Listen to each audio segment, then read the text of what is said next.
We view national progress as a slow, messy crawl toward democracy. But there's a faster alternative. Just let a heavily armed warlord take over everything. By the mid-19th century, Mexico was deeply fractured. Decades of civil wars, foreign invasions, and roving militias had left the economy completely stagnant. The national treasury was essentially empty, and survival often meant hiding whatever wealth you had from the next army passing through your town. Then, in 1876, General Porfirio Díaz seized control. He crushed the rival militias, centralized the military, and imposed an iron-fisted peace across the entire country. Almost overnight, foreign capital flooded in.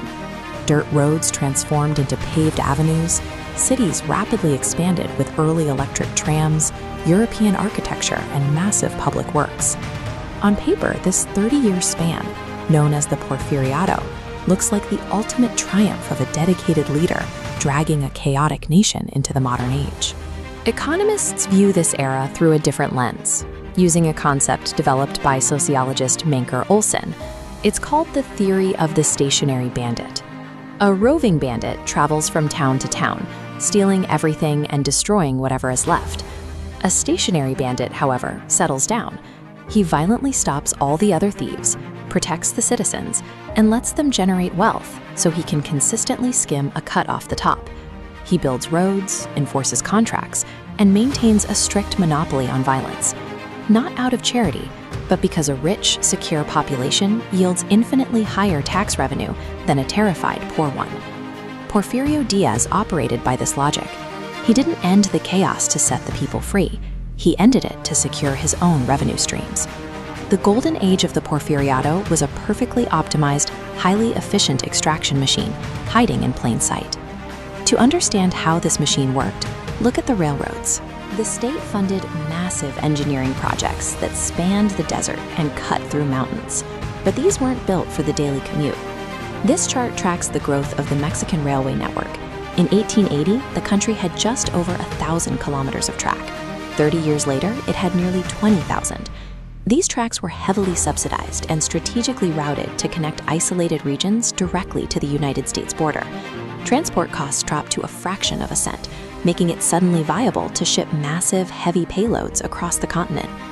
This infrastructure timed perfectly with the Second Industrial Revolution.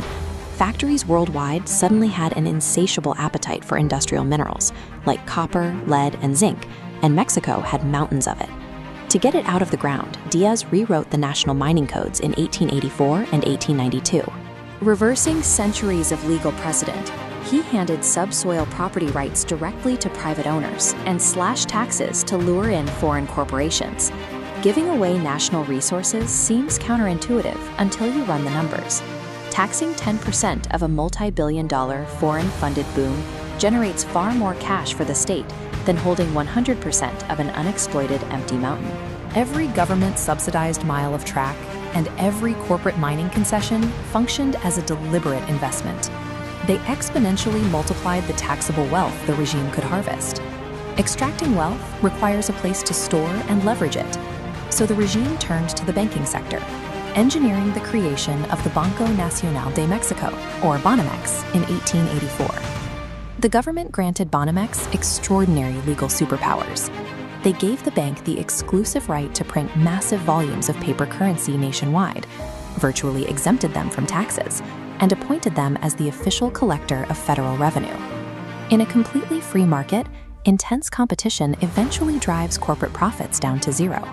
But if you artificially restrict the market to a tiny oligopoly, those few remaining banks can charge whatever they want, generating massive, guaranteed profits known to economists as rents. By keeping barriers to entry impossibly high for competitors, Díaz ensured that the owners of Banamex, who happened to be his closest political allies and cabinet members, became extraordinarily wealthy. Their financial success depended entirely on keeping him in power. In exchange for these monopoly privileges, Banamex provided the government with a massive, low-interest current account. The bank effectively functioned as an unlimited, open line of credit for the dictatorship. By deliberately rigging the money supply, Díaz fused the personal greed of the business elite to the financial survival of his own government. The trap was firmly locked in place. This is the Laffer curve, It demonstrates a basic economic principle. There is a specific, optimal point of taxation where a government maximizes its revenue without destroying the economy. If a stationary bandit gets too greedy and pushes past that peak, the incentives to work and invest vanish, and the whole system crashes. To keep his foreign investors and domestic elites drowning in profits, Díaz had to squeeze the bottom of the pyramid. The regime actively supported severe wage suppression, forcing laborers into extreme hours and dangerous conditions to maintain the margins. But when those workers inevitably pushed back, the state used its strict monopoly on violence to protect its revenue streams. Strikes at the Cananea copper mines and the Rio Blanco textile mills were crushed with deadly military force. By 1910, the mathematical tension was simply too high. The over-optimized, deeply unequal extraction machines snapped. Millions of peasants, workers, and politically locked-out middle classes armed themselves, igniting the Mexican Revolution. After over 30 years of iron control, General Porfirio Díaz was finally forced to resign and leave his country. He fled to Paris, where he spent his final years watching the highly efficient wealth engine he had built burn entirely to the ground. A booming GDP, shiny new infrastructure, and total public order are often celebrated as the hallmarks of a healthy nation. But the math shows us they aren't inherently signs of a free society. Sometimes they just mean the bandit has built a much better trap.